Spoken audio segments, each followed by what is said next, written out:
Hello friends, welcome to my YouTube channel. तो friends, आज हम बात करने वाले हैं हिंदी पेडागोगी के बारे में। अपनी प्रीवियस वीडियो में हम मैथ्स की पेडागोगी और सीडीपी के बारे में बात कर चुके हैं। आज हम हिंदी पेडागोगी के बारे में बात करेंगे।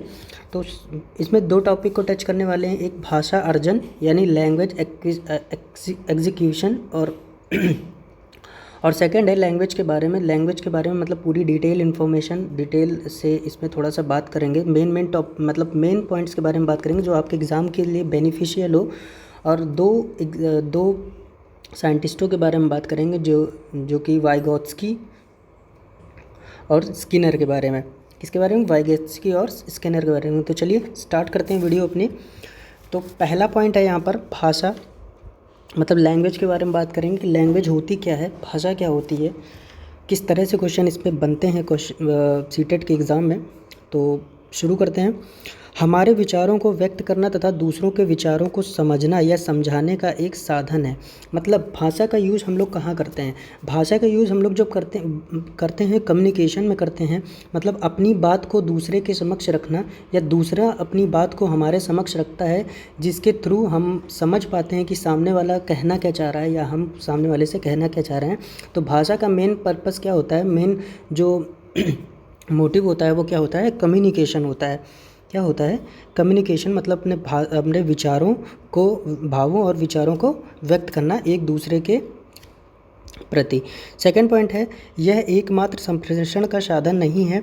जो भाषा है उसको एकमात्र संप्रेषण का कारण नहीं बता सकता। संप्रेषण मतलब कम्युनिकेशन एकमात्र कम्युनिकेशन का ही साधन नहीं है, बल्कि कुछ पॉइंट्स और दिए गए हैं। इनके बारे में बताया गया है कि सिर्फ संप्रेषण का कारण नहीं है भाषा। भाषा ज्ञान की प्राप्ति का साधन है। अगर हमें भाषा का ज्ञान नहीं होगा तो जाहिर सी बात है कि कोई भी चीज़ हम अधिगम में हमें बहुत ही कठिनता आ सकती है, या किसी प्रकार की लर्निंग में कोई चीज़ सीखते हैं हम, अगर उसकी भाषा का हमें नॉलेज नहीं है, अपनी भाषा का नॉलेज नहीं होने के कारण ही हम क्या ज्ञान प्राप्ति में क्या हो सकता है? विघ्न आ सकता है। तो भाषा क्या होता है? ज्ञान प्राप्ति का साधन होता है। भाषा सामाजिक जीवन को सार्थक करने के रूप में, सामाजिक जीवन अर्थात मतलब जिस सोसाइटी में हम लोग रहते हैं वहाँ आस पड़ोस में जो जिस लैंग्वेज में बात करते हैं, अगर हम उनसे हम लैंग्वेज नहीं समझ पाएंगे या नहीं बोल पाएंगे तो अच्छे से सोसाइटी में क्या कर पाएंगे? कम्युनिकेट नहीं कर पाएंगे। थर्ड पॉइंट है साहित्य, कला, संस्कृति, सभ्यता को विकसित करने में। सीधी सी बात है, साहित्य, कला और संस्कृत सभ्यता को विकसित करने में। एंड फोर्थ पॉइंट है भाषा और लिपि में कोई निश्चित संबंध नहीं होता। कोई भी भाषा किसी भी लिपि में लिखी जा सकती है। अर्थात भाषा और लिपि में क्या संबंध है? भाषा लैंग्वेज यानी समझ में आ रहा है जिससे हम लोग कम्युनिकेट करते हैं, और लिपि जो लैंग्वेज हम बोलते हैं उसको लिखने को ही, किसी भी लैंग्वेज को लिखने को लिपि बोलते हैं। मतलब किसी भी भाषा को, अगर हिंदी है हम बोल रहे हैं और हिंदी लिख रहे हैं तो हिंदी जो बोल रहे हैं और लिखने को क्या बोलते हैं? लिपि बोलते हैं। बोलने को भाषा बोल रहे हैं, मतलब भाषा का कम्युनिकेट मतलब संप्रेषण कर रहे हैं। तो भाषा और लिपि में कोई संबंध नहीं है, बस भाषा और लिपि भाषा का एक लिखित रूप होता है। क्या होता है? लिपि एक भाषा का एक लिखित रूप होता है। तो आगे बढ़ते हैं। तो टाइप्स ऑफ लैंग्वेज की बात करेंगे कि भाषा के कितने भेद होते हैं। भाषा के 3 भेद होते हैं, पहले भी बात कर चुके हैं। तो लिखित भाषा, मौखिक भाषा और सांकेतिक भाषा। लिखित मतलब जो रिटन हम लोग लिखते हैं, मौखिक ओरल जो हम लोग बोलते हैं, और साइन लैंग्वेज मतलब इशारों का जो प्रयोग करके हम भाषा का यूज़ करते हैं उसे साइन लैंग्वेज बोलते हैं।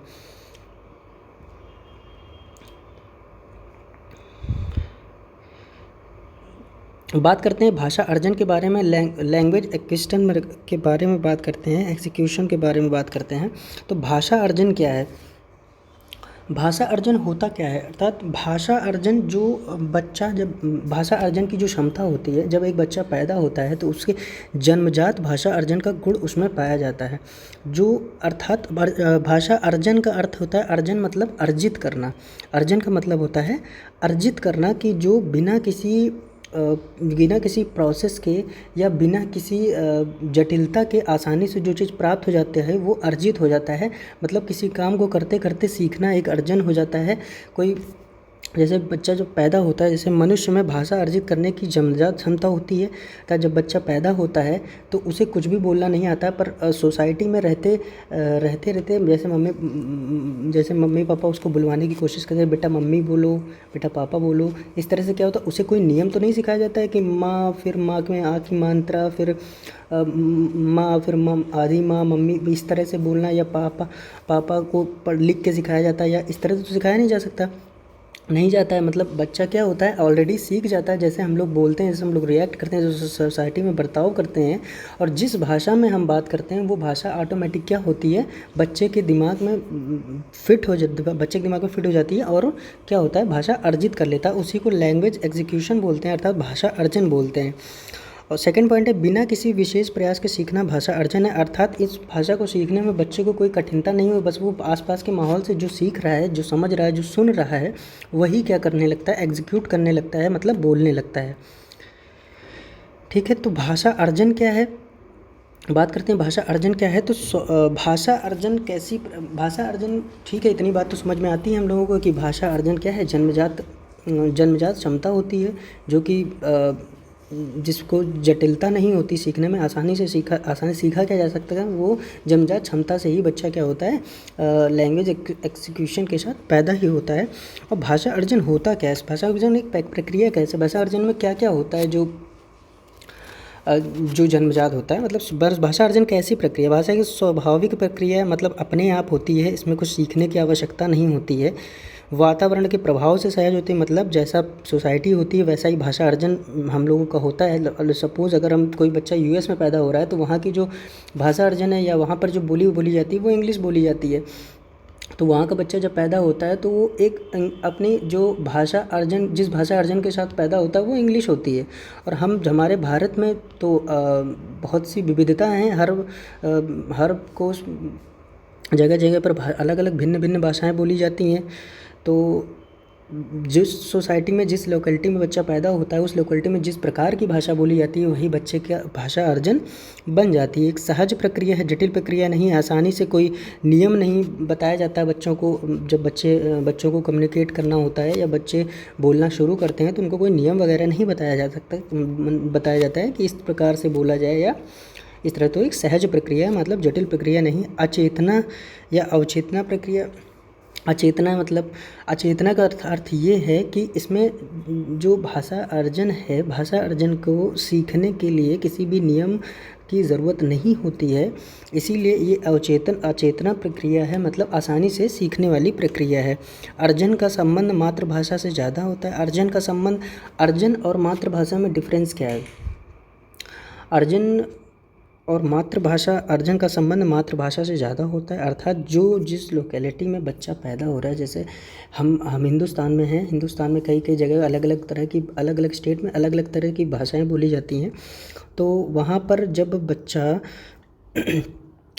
वो सोसाइटी में जिस लैंग्वेज से बात हो रही होती है, उसी को बच्चा क्या होता है, अर्जित कर लेता है, और उसी अर्जन को मातृभाषा के रूप में क्या बोला जाता है, उसी अर्जन को जो लैंग्वेज भी वहाँ पे बोली जाती है, जो सोसाइटी में जो लैंग्वेज होती है, उसी को मातृभाषा बोला जाता है। थोड़ा सा कन्फ्यूजन है, बट आगे चल के क्लियर हो जाएगा थोड़ा। और ये एक अनौपचारिक प्रक्रिया है। आगे चलकर इसके बारे में थोड़ी सी बात करते हैं मातृभाषा में। तो यहाँ पर आपको क्लियर हो जाएगा कि मातृभाषा और अर्जन में संबंध क्या है।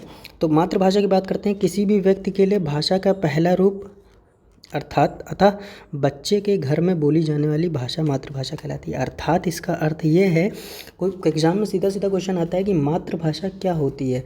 अर्थात इसका अर्थ ये है, ये नहीं है कि मातृभाषा हम लोगों की हिंदी है तो हिंदी ही मातृभाषा है। भारत में हिंदी के अलावा 22 भाषाएं बोली जाती हैं, 22 भाषाएं और बोली जाती हैं। उन भाषाओं को मातृभाषा ही बोले जाए। अब मातृभाषा मतलब होता है, मातृ मतलब पहली, भाषा मतलब भाषा, पहली भाषा। तो बच्चे की पहली जो भाषा होती है वो ही मातृभाषा होती है। अर्थात बच्चा जब पैदा होता है तो जिस भाषा में आसपास के लोग या उसके मम्मी पापा या आसपास में जो भी माहौल रहता है, जिस भाषा में बात करते हैं, उसी भाषा में बच्चा भी बात करने लगता है। तो वो बच्चे की क्या बन जाती है, मातृभाषा बन जाती है। जैसे हिंदुस्तान की मातृभाषा हिंदी है, हिंदी बोली जाती है, भारत की मातृभाषा हिंदी है, लेकिन अलग अलग स्टेट में अलग अलग जगह पे अलग अलग भाषाएं बोली जाती हैं, और नेशनल लैंग्वेज तो हिंदी ही है। पर जिस रूप में बच्चा पहली बार बात करता है या पहली बार जिस लैंग्वेज में बात करता है तो उसी को मातृभाषा बोलते हैं। ठीक है, आगे बढ़ते हैं। लैंग्वेज लर्निंग, भाषा अधिगम क्या है? तो अधिगम का अर्थ ही होता है लर्निंग, मतलब किसी चीज़ को सीखना, और लैंग्वेज मतलब भाषा मतलब लैंग्वेज, अर्थात भाषा को सीखना, किसी भाषा को सीखना। अब यहाँ पर बात आती है कि भाषा को सीखना, अभी हम बात कर रहे थे भाषा अर्जन की, तो भाषा अर्जन करने में हमें किसी भी प्रकार की कोई समस्या बच्चे को नहीं होती है, आसानी से वो सीख जाता है। पर यहाँ पर लगा हुआ है लर्निंग, अर्थात किसी भाषा को सीखने के लिए नियम, व्यवस्था, क्रम का ध्यान रखते हुए सभी चीज़ों का ध्यान रखते हुए जब कोई भाषा किसी, जैसे सपोज़ जब बच्चा पैदा होता है नॉर्मल तौर पे हिंदी बोलता है, ठीक है, बच्चा थोड़ा बड़ा होता है हिंदी बोलना चालू करता है, पर जब स्कूल में एडमिशन होता है उसका 5 वर्ष तक, तो उसके बाद उसको एक नेक्स्ट लैंग्वेज सिखाई जाती है। वो संस्कृत हो सकती है, वो इंग्लिश हो सकती है, वो कोई भी लैंग्वेज हो सकती है, तमिल, तेलुगु, कुछ भी हो सकती है। तो वो सिखाने के लिए बच्चा जो सीखना चाहे, जो इस भाषा को अर्जित करना चाहे, अर्थात ज़्यादातर क्या इंग्लिश बोलने सिखाया जाए, इंग्लिश पढ़नी, इंग्लिश लिखना सिखाया जाता है। तो इंग्लिश को पढ़ने के लिए सबसे पहले हम लोग को क्या होता है, हिंदी मीडियम का बच्चा जो होता है वो हिंदी उसकी मातृभाषा हो जाती है। अब इंग्लिश पढ़ने के लिए उसमें कठिनता आती है, तो उसके लिए टीचर्स क्या करते हैं, पहले रूल समझाते हैं, उसके डिफ़ाइन करते हैं, सेंटेंस बनाना सिखाते हैं, ट्रांसलेट करना सिखाते हैं। उसके बाद क्या होता है, बच्चा कहीं ना कहीं बोलना सीखता है। तो किसी भाषा को अगर अधिगम मतलब लर्न करके सीखा जाए, लर्न करके अगर कोई भाषा सीखी जा रही है तो वो लैंग्वेज लर्निंग है, और जो आसानी से मतलब ऐसे ही बिना किसी प्रयत्न के जो अर्जित हो जाती है, बिना किसी प्रयत्न के जो भाषा सीखी जा सकती है, अर्थात जो हमारी मातृभाषा होती है उसको भाषा अर्जन बोला जाता है। तो लैंग्वेज लर्निंग के बारे में कुछ पॉइंट है, उम्मीद है अपने समझ में आ गए होंगे। तो लैंग्वेज लर्निंग क्या है, अधिगम में प्रयासों की आवश्यकता होती है, सीधी सी बात है, अभी बताया। अधिगम में नियम वगैरह जो होते हैं उनको समझाने के लिए प्रयासों की आवश्यकता होती है। बुद्धि से सीखी जाती है, जब नियम वगैरह आपके जब माइंड मेंटल लेवल में नहीं पहुंचेंगे तो आप वो भाषा नहीं सीख पाएंगे, अक्षम रहेंगे उस भाषा को सीखने में। तो बुद्धि से सीखी जाती है। तो इसमें बुद्धि का क्या होता है, बहुत बड़ा रोल होता है लैंग्वेज लर्निंग में, सक्षम बना देती है बुद्धि। तो नियम सीखे जाते हैं, कौशल सीखे जाते हैं। ठीक है, आगे बढ़ते हैं। तो भाषा अधिगम का अर्थ दूसरी भाषा सीखने से है, अर्थात मातृभाषा का अर्थ जो हमारी लोकल लैंग्वेज जो हम बोलते आ रहे हैं उससे है, और भाषा अधिगम मतलब दूसरी भाषा जो भी हम सीखना चाहते हैं उसको क्या बोलते हैं, भाषा अधिगम बोलते हैं। औपचारिक परिवेश चाहिए कि भाषा अधिगम के लिए मतलब दूसरी भाषा सीखने के लिए एक ऐसा परिवेश चाहिए जहाँ पर किसी प्रकार का कोई डिस्टर्बेंस ना हो, इस टाइप का परिवेश चाहिए। और ये एक चेतन प्रक्रिया है, इसमें बुद्धि का इस्तेमाल होता है, नियमों का इस्तेमाल होता है। इसलिए भाषा अधिगम दूसरी भाषा को सीखने के लिए होता है, और भाषा अर्जन जो होता है वो हमारी मातृभाषा होती है। अब स्किनर ने इनके अनुसार क्या कहा है, स्किनर का कहना है, एक साइकोलॉजिस्ट हैं स्किनर, साइंटिस्ट, उनका कहना है कि भाषा अनुकरण प्लस पुनर्बलन से सीखी जाती है। अनुकरण मतलब जो करते हैं, किसी को अप्लाई करना, और पुनर्बलन जैसे बच्चा जब पैदा होता है तो वो धीरे धीरे बात टूटी फूटी भाषा में, टूटी फूटी बोली में कुछ बोलना, मम्मी पापा इस तरह से अटक के बात करता है। तो माँ बाप क्या होते हैं, उसको पुनर्बलन देते हैं कि हाँ बेटा बहुत अच्छे बोलो, हो जाएगा, प्यार से बहुत फुसला के बोलते हैं। तो उसी को स्किनर ने बोला है भाषा अनुकरण प्लस पुनर्बलन से सीखी जाती है। और उसी जगह पर वाइगोत्स्की का कहना है कि भाषा सामाजिक क्रिया से सीखी जाती है, अर्थात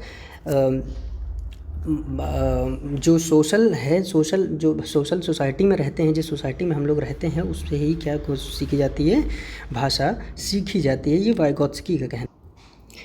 ठीक है, आगे बढ़ते हैं। इसमें क्वेश्चन सीधा पूछ जाता है कि अनुकरण प्लस पुनर्बलन किसने कहा था कि भाषा अनुकरण और पुनर्बलन से सीखी जाती है, तो इसका आंसर होगा स्किनर ने। और भाषा सामाजिक क्रिया के बारे में किसने बोला है, भाषा एक सामाजिक क्रिया है, तो वाइगोत्स्की के अनुसार। अब भाषा अर्जन और भाषा अधिगम में संबंध क्या है, बहुत इम्पोर्टेंट है, थोड़ा ट्रिकी है, आपको समझ में आ जाएगा। सिंपल है, ज़्यादा टफ भी नहीं है। भाषा एक अवचेतन प्रक्रिया है।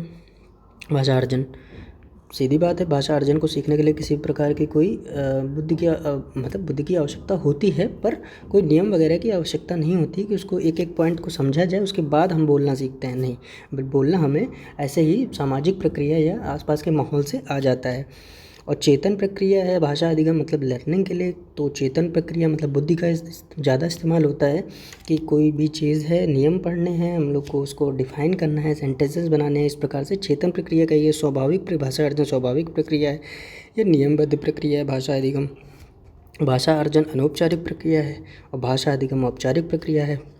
भाषा अर्जन मातृभाषा है और भाषा अधिगम को दूसरी भाषा बोला गया है। तो ये था आज की वीडियो में। उम्मीद है भाषा अर्जन और भाषा से रिलेटेड इन्फॉर्मेशन आपको समझ में आ गई होंगी। इससे बाहर नहीं आने वाला है पेपर में, तो इतना आप बहुत ही आराम से पढ़िए और ध्यान से पढ़िए, इतना ही आप रख लेंगे तो भाषा से लगभग 2 क्वेश्चन तो पूछ ही 2 क्वेश्चन मैक्सिमम चले आ ही जाते हैं। एक क्वेश्चन तो इनका पक्का है, स्किनर और वाइगोत्स्की का, और एक भाषा अर्जन और भाषा अधिगम से। ठीक है, उम्मीद है आपको वीडियो पसंद आई होगी। पसंद आई हो तो like share and subscribe. Thank you.